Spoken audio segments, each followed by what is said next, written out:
오늘은 이제 페이퍼 받으셨겠죠? 요한복음 이제 14장 22절에서 31절의 말씀으로 오늘 이제 순장 교육을 진행하겠습니다. 여러분 좀 뜬금없는 질문이지만 지혜가 뭐라고 생각합니까? 지혜. 참 지혜롭게 살아야 한다. 우리가 이런 말 많이 하죠. 우리가 성경 안에서 하나님을 경외하는 것이 이제 지혜의 근본이라고 말씀을 이제 하셨는데 이게 좀 막연하잖아요. 제가 어떤 책에서 봤던 이제 그 글에 이런 문구가 있더라고요.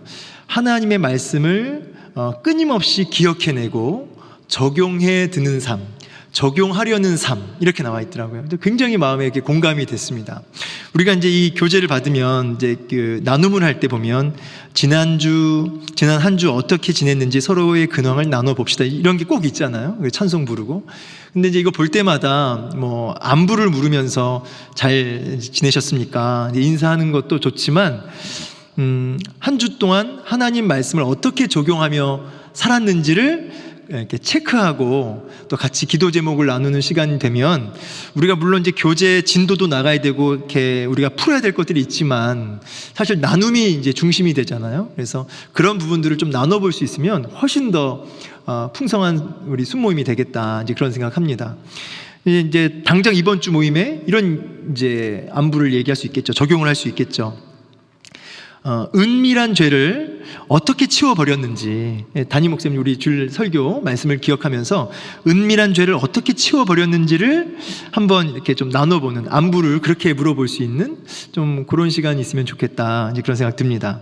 리더 같은 경우는, 순장 같은 경우는 이런 부담을 갖고 있어야, 이런 시간이 있어야 훨씬 더 유익합니다. 왜냐하면 앞에서 먼저 이제 이야기를 꺼내려면 나부터 먼저 적용해야 되니까 훨씬 더 유익이 있습니다. 그래서 이제 아직 순모임을 아직 이제 안 했으니까 한번 고민해 보세요. 내가 은밀한 죄, 잘못된 죄악된 습관들 어떻게 치워버려야 할지, 그리고 어떻게 치워버렸는지, 이런 것들을 한번 우리 리더들이, 순장들이 먼저 해보고 그런 것들을 먼저 나누면 큰 도전이 되지 않겠습니까? 그런 생각을 좀 해봤고요. 자, 이제 우리가 이제까지 레위기를 봤죠. 이제 이번 주 모임 때부터는 이제 요한복음을 다루게 됩니다. 여러분, 이 요한복음 그 기록 배경 자체가 그 예수님의 신성을 건드리는, 그러니까 예수님의 신성을 공격해드는 그 이단, 그러니까 영지주의자들이죠. 그 이단들에 대해서 이 사도 요한이 반박하는 그런 배경 속에서 쓰여졌습니다. 이제 그러다 보니까 이 요한복음을 읽으면 다른 공관 복음과는 조금 구별되게 그 예수님의 신성이 아주 이렇게 선명하게 드러나요. 예수님의 신성, 예수님의 하나님의 아들 되심, 이 부분이 굉장히 진하게 드러납니다. 다른 공관 복음서와는 좀 더 구별되게. 그래서 여러분, 그 예수님의 그 창조주 하나님 되심, 예수님의 구원주 하나님 되심, 이런 부분이 이제 아주 선명하게 드러나면서 이거를 읽고 있는, 굉장히 그 핍박을 많이 받고 있고 시련을 받고 있는 그 성도들이 이 요한복음을 대할 때 어떤 은혜가 있었겠습니까? 담대해지는 거죠. 내가 믿고 따르는 그 주님이 하나님이시구나, 이런 것들이 분명해지니까 담대해지고 흔들리지 않게 되는 것입니다. 자, 이제 그런 배경 속에서 오늘 본문도 이렇게 연결이 돼요. 그래서 이제 그런 부분을 좀 기억하시면서 공부했으면 좋겠고, 이제 바로 교재로 들어가지 말고, 오늘 우리가 보게 될 본문의 그 이제 배경 정도는 알고, 그리고 중요한 핵심 요절 정도는 체크하고 들어가시는 게 좋겠습니다. 먼저 이제 본문의 그 배경이 이제 이 14장이 예수님 십자가 지시기 직전이에요. 그러니까 이제 세족식도 하시고 최후의 만찬도 하시고, 그리고 가룟 유다가 밤에 나갔잖아요. 야밤에. 왜 나갔죠? 예수님 팔려고 나갔지 않습니까? 그리고 나서 이제 제자들 모아놓고 하신 말씀인 겁니다. 그러니까 쉽게 생각해서 고별 설교예요. 유언과도 같은 고별 설교. 꼭 주님이 세상에 남겨질 제자들에게 꼭 하고 싶었던 유언과도 같은 고별 설교다. 이제 이렇게 이제 알고 본문을 이제 보시면 되겠죠. 자, 오늘 본문에 그 읽었던 그 22절에서 31절까지 이 본문이 기록된 목적이 잘 나와 있습니다. 제가 읽어보니까 본문의 기록 목적이 분명히 나와 있는 핵심 요절이 있어요. 이제 그 부분은 이제 체크하고 가는 게 좋겠습니다. 29절인데 펜으로 이렇게 한번 체크도 해놓으시고 한번 다 같이 읽어볼까요? 29절 시작. 이제 일이 일어나기 전에 너희에게 말한 것은 일이 일어날 때에 너희로 믿게 하려 함이라. 아멘. 네, 이 구절은 이제 체크를 해놓으십시오. 그러니까 주님이 이 이야기를 하신 목적이 뭐냐면 일이 일어나기 전에, 이 일이 일어나기 전에가 뭐냐면 예수님이 결박되어서 십자가 지시기 전에, 이걸 조금 더 뒤집어서 얘기하면 제자인 너희들이 실제적으로 고난 속에, 실제적인 환난 속에 들어갈 때 믿음이 약해지지 않도록, 믿음이 흔들리지 않도록, 그러니까 믿게 하려 함이라. 요동치지 않고 흔들리지 않고 견고하게 주신 사명을 감당할 수 있도록 그 일이 있기 전에 내가 이 이야기를 한다라고 하면서 기록 목적을 분명하게 이야기하고 있는 거죠. 믿게 하려 함이라. 믿게 하려 함이라. 이런 문장 정도는 이제 마음에 탁 새기고 오늘 이제 교제 안으로 들어가면 좋겠습니다. 믿게 하려 함이라. 실제적인 고난 앞에 끝까지 흔들리지 않게 하려 함이라.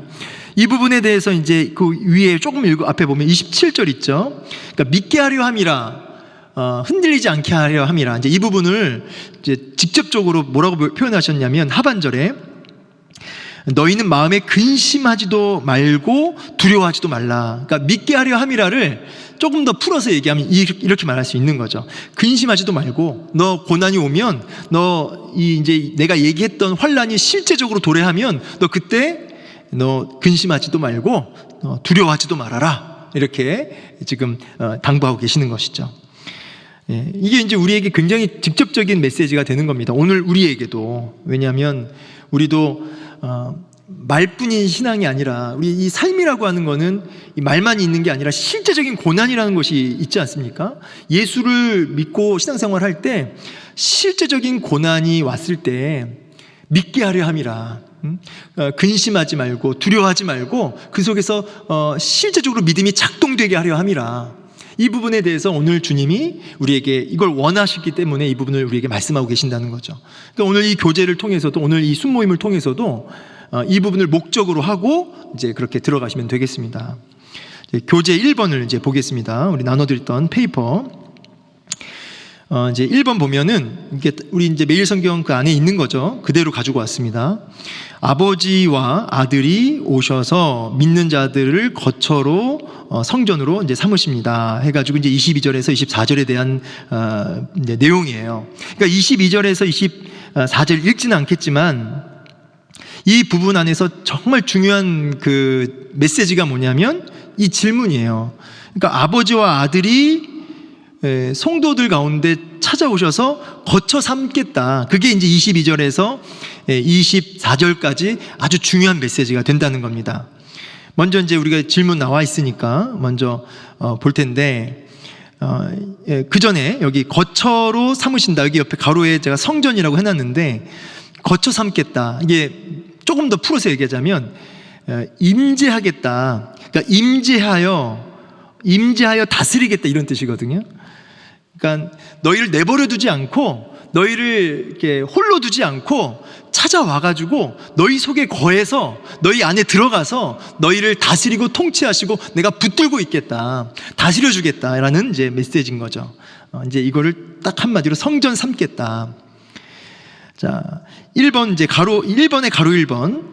가룟이 아닌 유다의 질문은 무엇입니까? 유다의 질문 22절에 나오죠. 뭐라고 하냐면, 주여 어찌하여 자기를 우리에게는 나타내시고 세상에는 아니하려 하시나이까? 주님, 왜 세상 가운데는 안 나타내십니까? 왜 우리한테만 나타내십니까? 이렇게 이제 물어본 거죠. 이제 보충 설명 보시면 나오지만, 먼저 여기서 이 유다는 야고보의 아들 유다로 이제 보여지고, 다른 이제 복음서에서는 다데오로 이제 이렇게 불려집니다. 이렇게 질문하게 된 배경은 오늘 이제 본문은 아니지만 그 앞에 이제 19절에 나오죠. 19절에 주님이 얘기하세요. 세상은 다시 나를 보지 못할 것이다. 근데 너희는 나를 본다. 이렇게 얘기를 하십니다. 이런 얘기를 하니까 이런 질문을 이제 이 유다가 한 겁니다.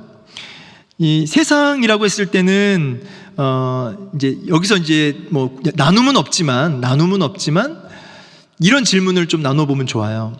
세상은 뭐고 그러면 제자는 뭐냐?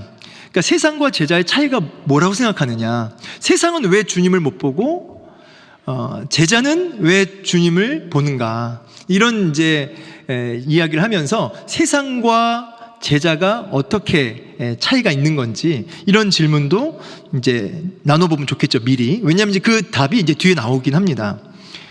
그래서 이제 미리 한번 질문해 보는 거죠. 우리 아무개 집사님은 세상과 제자의 그 차이, 믿는 자와 안 믿는 사람의 차이가 뭐라고 생각하십니까? 라고 이제 물어보는 거죠. 그러면 이제 저마다 생각이 다 있겠죠.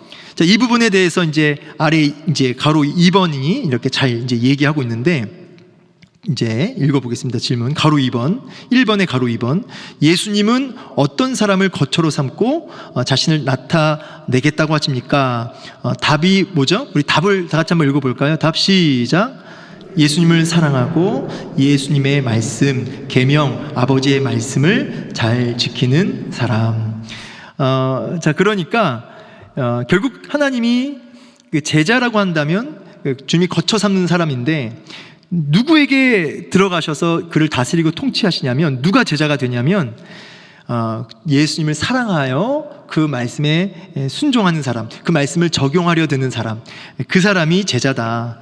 그러니까 여러분, 제자에 대해서 우리가 막연하게 믿는다 이렇게 얘기하지 말고 예수님을 사랑해서 끊임없이 말씀에 그분의 명령을 적용하려 드는 사람, 이게 이제 제자라고 분명하게 짚어줄 수 있으면 좋겠습니다. 그래서 이제 이걸 조금 더 이제 좀 풀어서 얘기하자면, 예수님과 인격적인 교제가 늘 일어나는 사람이에요. 예수님과 인격적인 교제가 삶의 현장에서 늘 있는 사람. 근데 이제 저는 이제 이 부분이 저한테는 참 개인적으로는 이제 중요한 게 뭐냐면, 여러분, 우리가 성경 통독을 하고 있죠. 그리고 오늘도 이제 설교를 들었습니다. 또 우리가 순모임도 하는데, 저는 모든 것의 목적이 뭐냐라고 저한테 질문한다면 예수님을 사랑하고 싶은 거예요. 예수님을 더 사랑하기 위해서 하는 거죠. 우리가 성경 통독해서 유익이 많지만 이제 제일 큰 유익이 뭐냐면 설교가 잘 들려요. 성경 통독을 많이 할수록 설교가 잘 들립니다. 본문이 어디 있는지 보이고요. 그러니까 이런 게 굉장히 큰 유익인데, 궁극적인 목적은 뭐냐? 주님을 더 사랑하기 위해서예요. 그래서 우리가 계명을 잘 지킨다, 계명을, 말씀을 잘 적용한다, 이거는 결과적인 거고, 그 적용이 잘 되려면, 계명에 잘 순종하려면 기본적으로 뭐가 전제가 돼야 되냐면 사랑해야 되는 거예요. 그러니까 사랑하니까 나오는 게 뭐예요? 적용이에요. 순종이죠. 순종합시다 아무리 얘기해도 작심삼일이라니까요. 사랑에 빠져야 뜯어 말려도 순종하는 거예요. 그리고 하지 말라고 해도 하는 겁니다. 사랑에 빠져야. 그러니까 항상 저에게 중요한 질문은 뭐냐면, 성도에게 가장 중요한 질문은 뭐냐면, 어떻게 주를 더 사랑할까? 이런 부분을 순원들에게 한번 물어보세요. 정말 궁금합니다. 어떻게 해야 주님을 더 사랑할 수 있을까요? 사랑해야 순종한다니까. 사랑하면 순종한다니까. 어떻게 사랑해야 될까? 이런 것들은 이제 여기 나오는 것들은 아니지만 저마다의 좀 생각을 좀 물어보고 나눠보는 좋겠습니다. 근데 이제 이제 믿음의 선배들이 답을 이미 내리긴 했죠. 성경에도 있는 이야기고, 하나님을 사랑하는 여러 가지 방법이 있지만 알자, 힘써 여호와를 알자. 여호와를 알아가면 알아갈수록 그분을 사랑하게 된다라고 이렇게 말씀을 하세요. 기독교 강요나 여러 이제 성경 구절을 통해서 예수님을 더 이렇게 사랑에 빠지려면 그분의 가치를 더 알게 되고, 예수님이 누구신지를, 그분이 베푸신 사역들을 끊임없이 공부하고 알아가면 알아갈수록, 그 가치를 알게 될수록, 그분의 사역을 배울수록, 공부할수록 더 사랑에 빠지게 된다. 이제 이렇게 정리는 할 수 있습니다. 근데 이제 저마다의 생각들을 충분히 이렇게 들어주고 같이 나누면 좋겠습니다. 그래서 예수님을 더 힘써 알아가자, 이런 결론으로 나아갔으면 좋겠고요. 자, 그래서 이제 예수님을 사랑하고 예수님의 말씀을 잘 지키는 사람이 이제 제자다. 예수님과 사랑에 빠진 사람이다. 이렇게 얘기할 수 있고, 반면 이제 세상은 어떠냐면 사랑하지 않는 거죠. 사랑하지 않으니까 말씀도 받지 않는 거죠. 이제 이런 이야기를 좀 드리고 싶어요. 예수님 우리가 사랑합니다라고 이제 아마 제가 물어보시면 아마 여러분 다 사랑합니다 이렇게 얘기할 겁니다. 한 명도 빠짐없이. 그런데 이렇게 아셔야 돼요. 예수님을 사랑한다는 것은, 그러니까 예수님의 말씀에 대한 나의 태도가 예수님에 대한 나의 본심이라는 걸 아셔야 됩니다. 그러니까 말씀에 대한 나의 태도가 주님을 향한 나의 본심이다. 그러니까 아무리 주님을 사랑한다고 말을 해도, 그리고 종교 행위를 해도 말씀을 어떻게 대하는지를 보면 그가 주님을 사랑하는지를 아는 거죠. 그래서 말씀에 대한 태도가 굉장히 중요한 거예요. 그게 시금석입니다.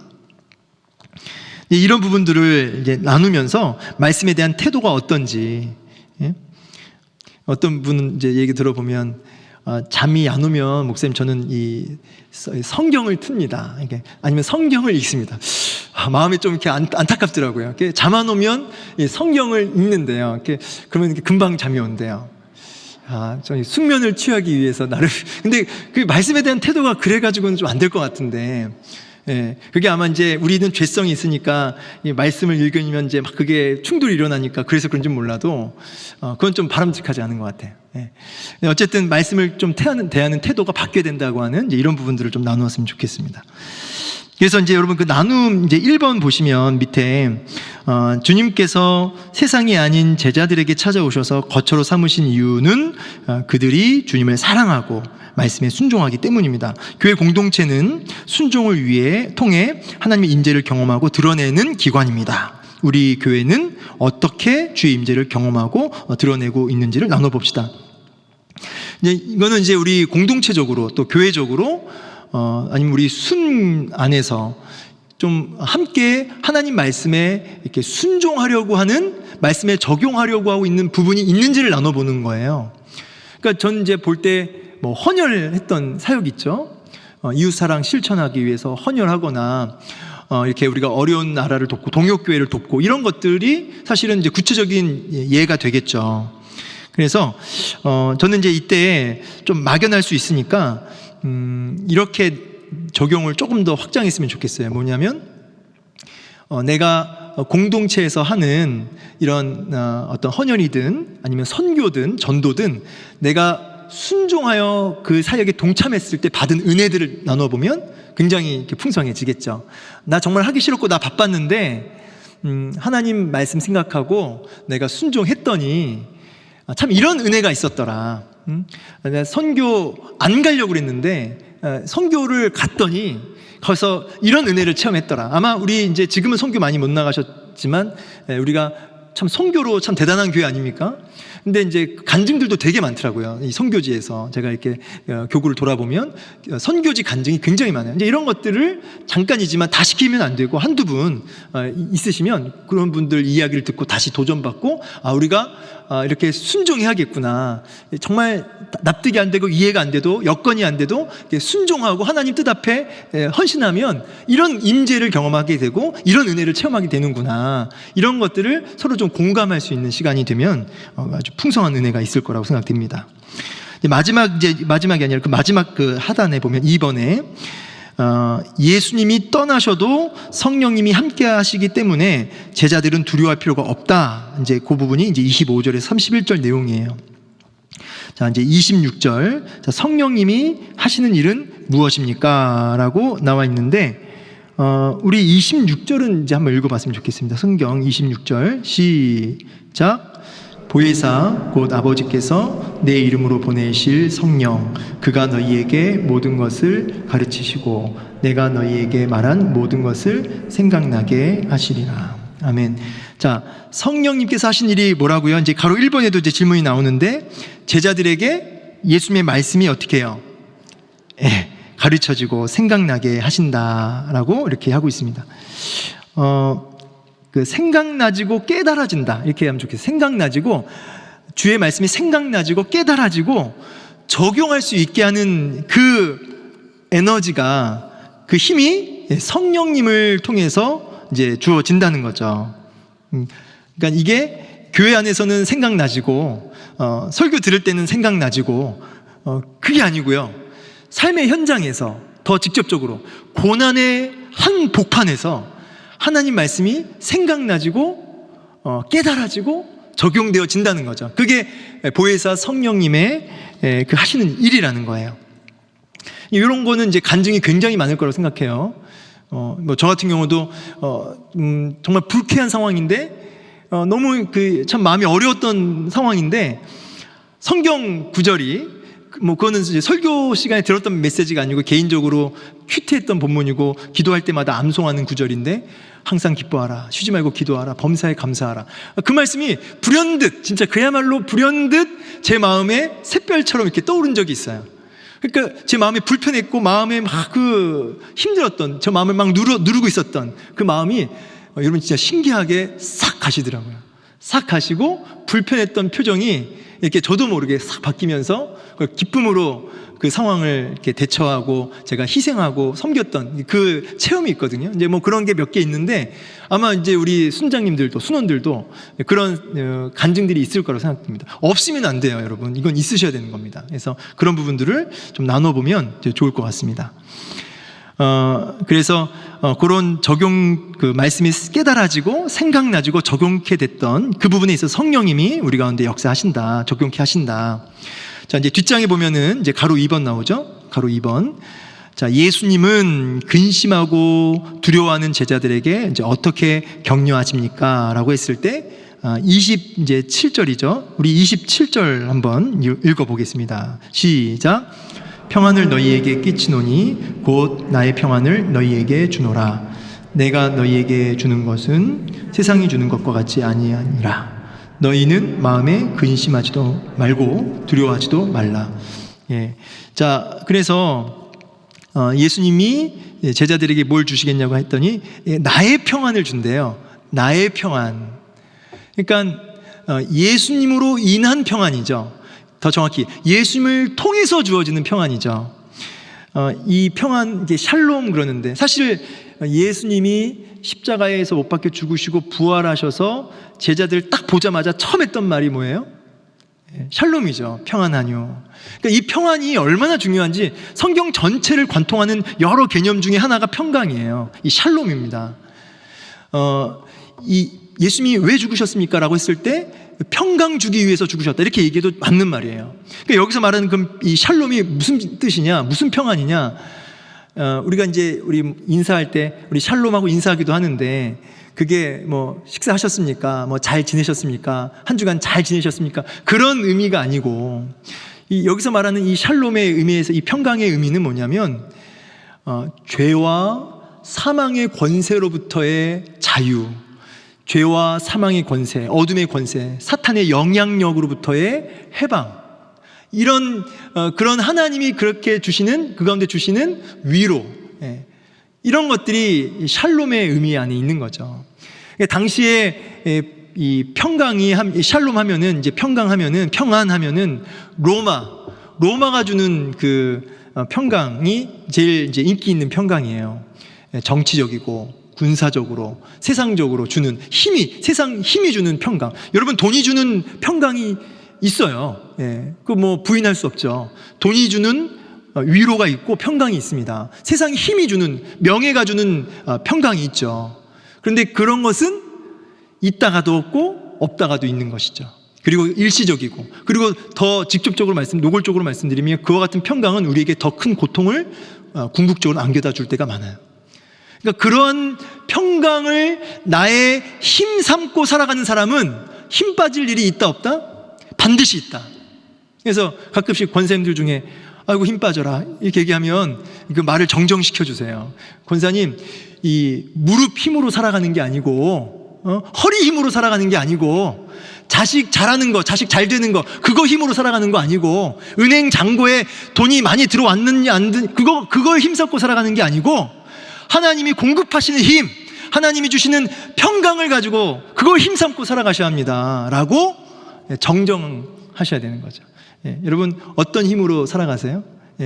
갑자기 이 설교로 바뀌는 순간이 제가 자꾸 이게 설교하는 버릇이 있어가지고 자, 그래서 이 평강의 의미를 이제 다시 이렇게 좀 정리를 하시면서 우리는 나눔 시간에 정말 하나님이 주는 평강을 추구하는지 세상이 주는 평강을 추구하는지를 한번 짚어보는 시간도 되면 좋겠습니다.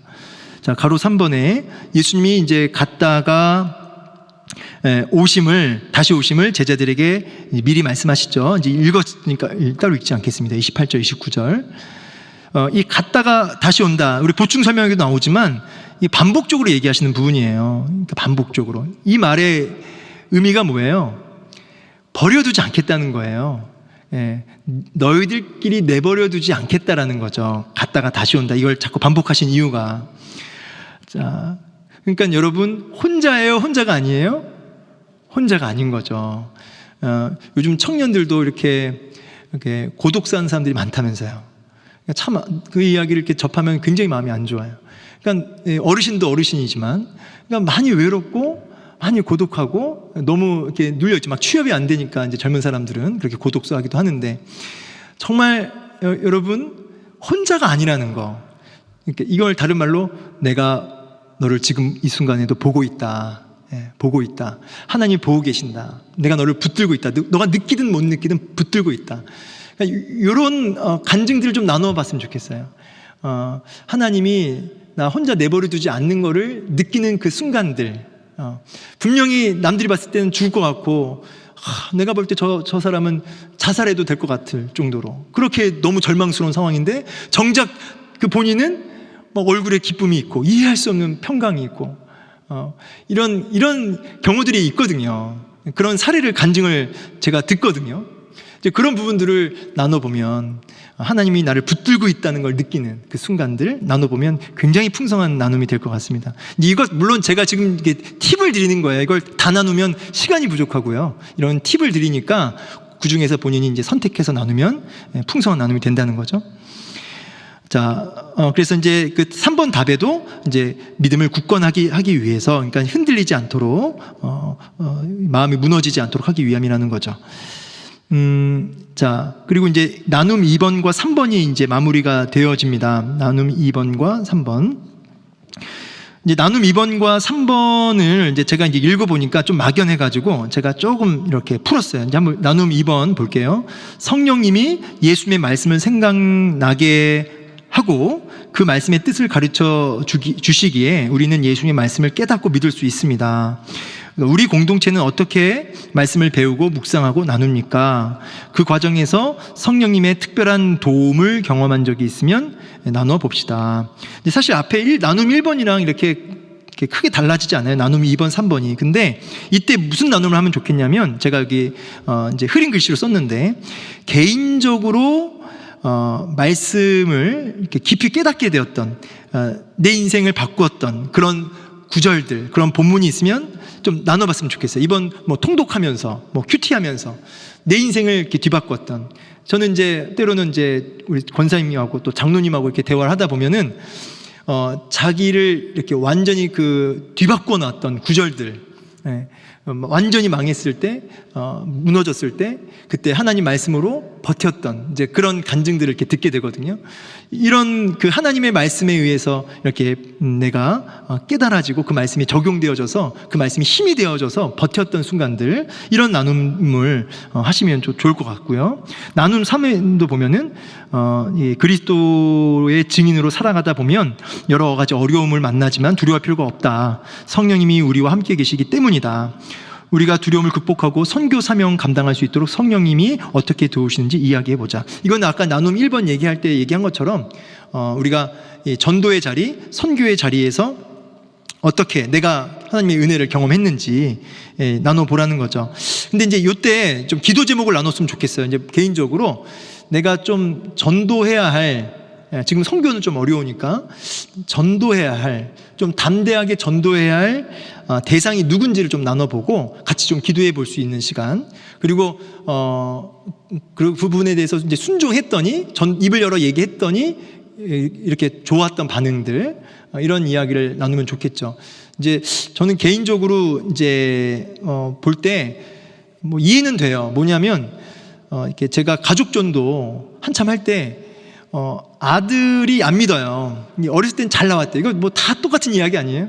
어렸을 때는 그렇게 잘 나왔는데 이제는 멀리 떠나버린 자녀들.